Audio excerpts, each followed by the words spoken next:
Hello everyone, this is the Final Bosman, and on today's episode, I'll give you money if you be my friend. Welcome to the show. I am Kyle Bosman, and I am honestly a little rushed this week. This week featured a national holiday. It was MLK Day in the US, and for that reason, the normal day and a half we have to edit the show has now been reduced to half a day. So I was supposed to make it a short episode, but I couldn't because too much happened. And as a result, today's episode will feature little to no video coverage. Also, in the spirit of brevity, going to introduce a new segment. This one's called Complex Problems, Simple Solutions. Complex problem. Nintendo's North American sales figures were released last Thursday, and they were just the worst. Subsequently, Nintendo stock dropped 17%. Simple solution. I think it's pretty clear that Nintendo's current financial woes can all be traced back to one man's arrogance, clumsy leadership, and frankly, frustrating unwillingness to acknowledge his own company's faults. I'm speaking, of course, about Luigi.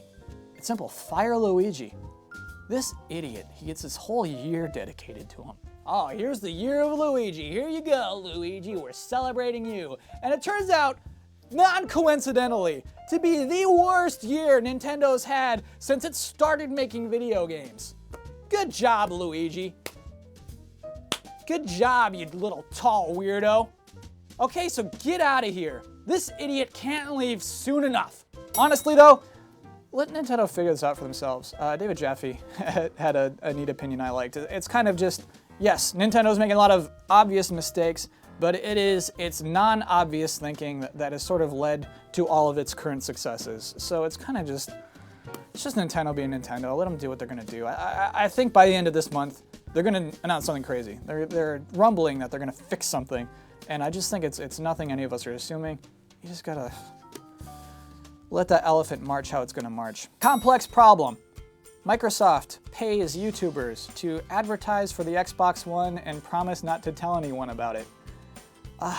Man, this one's a doozy. Ars Technica broke this story, though it started off as a rumor. It was rumored that Microsoft and Machinima were offering Machinima partners 3 CPM for making a video talking about how they use the Xbox One. And it seemed like, yeah, okay, good rumor, good job, rumor. Then it turned out to be true, and then we saw the actual contract. And this is a hilarious contract for a number of reasons, 3 primarily. First point, funny thing on this contract, you may not say anything negative or disparaging about Machinima, Xbox One, or any of its games. All right, cool video you're about to make. Second, even if you wanted to, you can't say you're getting paid for this, as you agree to keep confidential at all times all matters relating to this agreement, including, without limitation, the promotional requirements and the CPM compensation listed above. Third hilarious thing about this contract, Microsoft pays out until February 9th, or until a collective 1.25 million views has been reached. This seems like a lot to me, 1.25 million views. Okay, cool, Microsoft is paying out big time. But Ars Technica did the math. 3 CPM, that is $3 for every 1,000 views. So 1.25 million views is really only $3,750. That means Microsoft and Machinima are paying out $3,750. First come, first serve. That is $3,750 is invisible on a Microsoft marketing budget. On a PowerPoint presentation, it is not 1 pixel wide on that pie chart. That is so little money, it's like, here kids, here's some change out of my pocket, go make me some videos.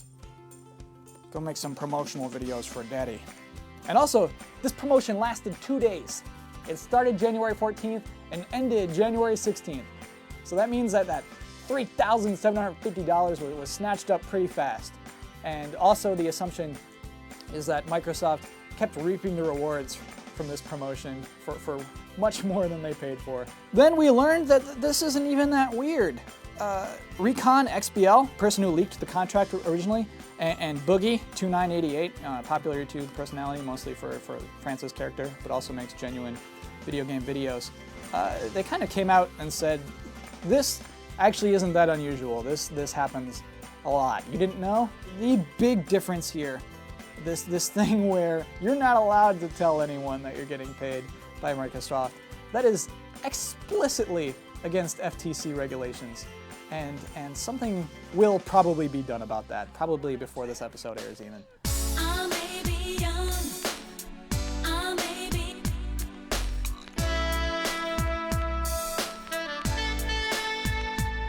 Simple solution.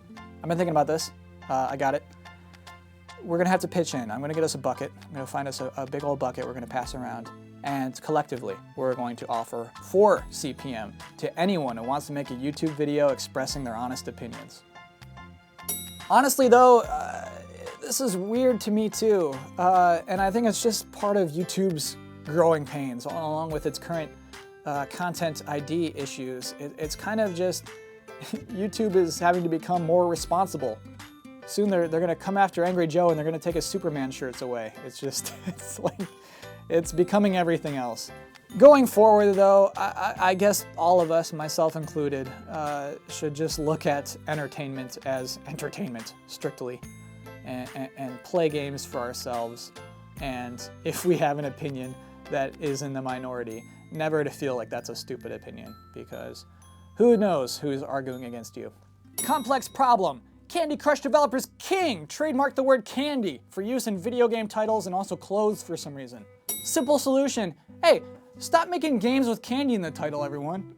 Not a problem here. Just stop making those games. Like, you want me to defend your right to use a candy something for your title? Like, don't. Just name your game anything else.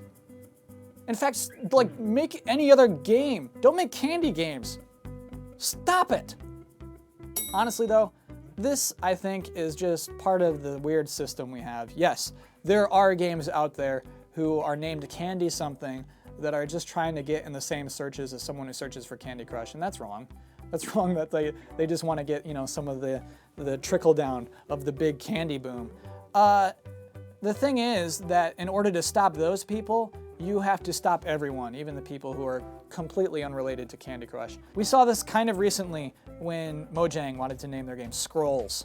And ZeniMax, who owns Bethesda, said, oh, actually, hold on a sec. That kind of conflicts with our trademark of the Elder Scrolls. And that was a whole thing. And basically, they came to a compromise. They came to a settlement. What happened is Mojang's allowed to use Scrolls in their title, but that trademark of Scrolls is still owned by ZeniMax. And that's whatever, that's our weird system. Complex problem. The Steam controller with no buttons suddenly has buttons. Simple solution? Follow the money trail, people. Yeah, we're about to go down one wild rabbit hole. Think about this.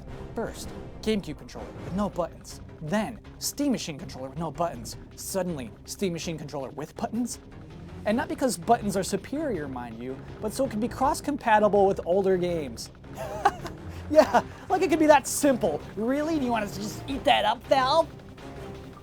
I'm sorry, getting... Ooh, I gotta take this. One sec. Hello? Mr. Biden? Yes, I was. I'm sorry. No, I know. I promised. Please don't burn my house.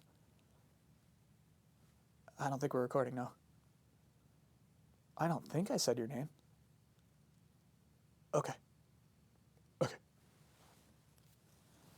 Sorry, that was just my friend, Muggs. Honestly, though, buttons are great. Let's stop trying to replace buttons. I feel like 100 years from now, we're gonna have hyper-intelligent computer brains, and we're gonna order all our food off of Amazon.com, and we're not even gonna know what love is anymore. And we're still gonna like to hit buttons. Like, pressing buttons feels good. Embrace the buttons, hardware manufacturers. Embrace the buttons. All right, that's the show for this week. I have to say, before we go, that last week I called out to ask everyone what their favorite demos were, and I honestly kind of expected us to all congratulate the same 3 demos, but there was an almost inspiring variety. of different demos that we all loved. So thank you for participating in that. Anyway, if you're on Twitter, you can find me at Kyle Bosman. I will be back here next week. I hope to see you then. Thanks for watching.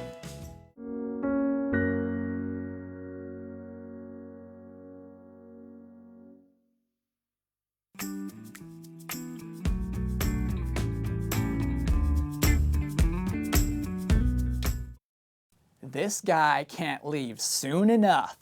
It's like, Luigi, you're fired. Please don't fire me, I'm a Luigi. Well, I can't help but fire you. You're fired. What do you mean? What do you mean we don't have time for this? Of course we do. I always riff. This is a great riff. No, it's Donald Trump firing Luigi. How is that not funny? Let me keep going. Where was I? Luigi, you're unresponsible. You're unprepared. And you slip on platforms.